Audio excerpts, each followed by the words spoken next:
এখানে অলক্ষ্যের পাঁচালী হচ্ছে নাম না করে মুখ্যমন্ত্রীর উন্নয়নের পাঁচালীকে কটাক্ষ বিজেপি নেতা দিলীপ ঘোষের। বাংলায় লক্ষ্মীর নয় অলক্ষ্মীর পাঁচালী হচ্ছে। দুর্গাপুরে মঙ্গলবার এমনটাই বললেন বিজেপি নেতা দিলীপ ঘোষ। নাম না করে কটাক্ষ করলেন মুখ্যমন্ত্রী মমতা বন্দ্যোপাধ্যায়কে।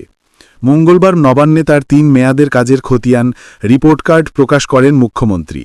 সাবস্ক্রাইব করুন, আপনার দিন ভালো যাবে। লাইক, কমেন্টস, শেয়ার করতে ভুলবেন না। যার পোশাকি নাম উন্নয়নের পাঁচালী। মনে করা হচ্ছে সেই নিয়ে মুখ্যমন্ত্রীকে নিশানা করলেন দিলীপ। মঙ্গলবার সন্ধ্যায় দুর্গাপুরের বাঁকুড়া মোড়ে সনাতনী ঐক্যমঞ্চের কর্মসূচিতে যোগ দেন বিজেপি নেতা দিলীপ। সেখানে উপস্থিত ছিলেন স্থানীয় বিজেপি নেতা তথা সনাতনী ঐক্যমঞ্চের সদস্য সুমন্ত মণ্ডল, অভিজিৎ দত্ত, কল্যাণ দুবেরা।